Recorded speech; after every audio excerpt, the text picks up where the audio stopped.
Hello everyone, আসসালামু আলাইকুম। Welcome back to my channel. আমি ইয়াসমিন আছি তোমাদের সাথে আরও একটা নতুন ব্লগ তোমাদের মাঝে শেয়ার করতে চলে এসেছি।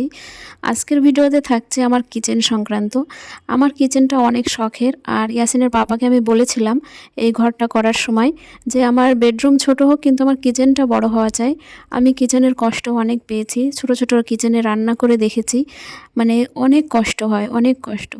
প্রয়োজন মতো জিনিস রাখতে পারি না, প্লাস যখন মানে অনেক লোকজন আসে বাড়িতে বা অনেক গেস্ট আসে, তখন যে মানে তাড়াতাড়ি করে কাজ করব তার জন্য হয়ে ওঠে না। কারণ কাউন্টার টপ যদি ছোট হয় তাহলে কিন্তু তুমি মানে ইজিলি তোমার যে ফাংশনাল কাজগুলো তুমি কিন্তু করতে পারবে না। তো সেই সব কারণে আমি মানে এটাই চেয়েছি, যখন আমার নিজের বাড়ি হবে তখন আমি কিচেনটা এতটাই স্পেশিয়াস বানাবো যে আমার মানে একা হাতে কাজ করতেও আমার কোনো কষ্ট হবে না। তো আমি কাউন্টার টপগুলো অনেক বড় বানিয়েছি, প্লাস অনেক চওড়া। মিস্ত্রিরা বলছিল 24 ইঞ্চি রাখতে হয়, তো সেটা রেখেছি। প্লাস এক সাইডে যেটা আমার ব্রেকফাস্ট কাউন্টার সেটাও আমি একটু বড় রেখেছি। আর আমি কি গ্রানাইট লাগিয়েছি সেটাও তোমাদের ভিডিওতে বলবো। আর এই যে আপাতত ঘরের অবস্থা কিন্তু ভীষণ বাজে, কারণ টাইলস মার্বেলের কাজ হলে না ঘরে প্রচুর ধুলো হয়। আর এখানে তো সিমেন্ট বালু এসব দিয়েও কাজ চলছে, তার জন্য ঘর প্রচুর নোংরা হয়ে আছে। তো এই যে দূর থেকে ওভারঅল কিচেনটা এমন লাগছে দেখতে। আর এখন যেহেতু মানে সময়ের ভীষণ অভাব, আমার বড় মেয়ের সামনে পরীক্ষা, তার জন্য আমি মিস্ত্রিদের নিয়ে ঘরে কাজ করাতে পারছি না, কারণ প্রচুর আওয়াজ হয়, প্রচুর মানে গ্যাদারিং মতো লাগে। তো তার জন্য ভাবছি ওর পরীক্ষাটা হয়ে গেলে তারপরে ঘরের কাজগুলো করাবো। আর এই জায়গাটায় প্লাস্টার একটু মানে বাকি আছে।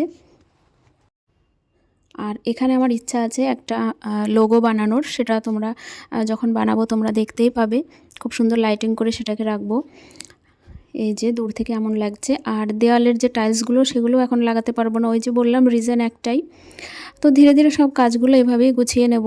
অনেকে অনেক কথা বলেছো তোমরা, যে তোমরা বলতে আমার ইউটিউব ফ্যামিলি না, আমার কিছু আমার পাশের লোকজন বলেছে যে আমি ঘর করে এখন আর প্লাস্টার করতে পারছি না, বা আমি নিজেই কেন বসে রান্না করি, আমার রান্নাঘর করারও এখন ক্ষমতা নেই। তো আমি তাদের ক্ষমতা আছে কি নেই মুখে বলবো না, আমি কাজে দেখিয়ে দেব যে আমার কি ক্ষমতা আছে আর কি নেই। ঠিক আছে, আমার স্বামী এমন না যে ভিক্ষে করে খায়। তো তার জন্য আমি কাজ করব, আমি আমার বুদ্ধি মতো বা আমি আমার সময় সুযোগ মতো আমি সব ঘরের কাজগুলো করব। আর এখানে কিচেনের এই দেখো, এই যে আমার ব্রেকফাস্ট কাউন্টার টপ, এটা আমার অনেক প্রিয়, অনেক পছন্দের এবং অনেক শখের একটা। এটার জন্যে আমি সিঁড়ির ঘরটা ওইভাবে বানিয়েছি, না হলে কিন্তু আমি সিঁড়ির ঘর অন্য সাইডেও দিতে পারতাম বা অন্যভাবে বানাতে পারতাম। তো আমি সবসময় দেখেছি যে আমার কিচেনের পাশে যে আমি ব্রেকফাস্ট কাউন্টার টপটা বানাবো সেটা যেন আমার মানে ইজিলি আমি ইউজ করতে পারি। তার জন্য আমার এই পাশে অনেকটা ফাঁকা জায়গা লাগবে। তো সেই কারণে আজকে কিন্তু ইয়াসিনের পাপা বাড়িতে নেই, ও গেছে হচ্ছে আমার মায়ের বাড়িতে। ইয়াসিনের পাপা আর ইয়াসিন একসঙ্গেই গেছে, আর মিস্ত্রিগুলো কাজ করে চলে গেছে। ওভারঅল আমি তোমাদেরকে দেখাই লুকটা। এই যে গোল্ডেন কালারের লতাগুলো লাগিয়েছে, ওগুলো কিন্তু দেখতে খুব সুন্দর। আর এই বাস সাইডে এখানেও কাউন্টার টপ হবে, তবে এখন না, পরে। এই যে এই গোল্ডেন কালারের এই লতাগুলো কিন্তু খুবই ভালো লাগছে দেখতে, খুব সুন্দর ম্যাচ করছে। আমার ঘর, আমার কিচেন, আমি আমার ইচ্ছে মতো সাজাবো, আমি তো কারোর পরামর্শ নেব না। তো এখানে ইয়াসিনের পাপা আর আমার ইচ্ছে মতো আমি ঘরের কাজগুলো করি। এই লতাটা ইয়াসিনের পাপার পছন্দ, আমি বলেছিলাম এখানে লতা লাগাবো, আর কালারটা কিন্তু ওই চয়েস করেছে। আর আমি ওভারঅল আমার হলরুমের থিম রাখবো আমি গোল্ডেন, তো তার জন্য গোল্ডেন কালারের এই লতাটা মানে খুবই এর সঙ্গে অ্যাডজাস্ট হয়েছে ভালো।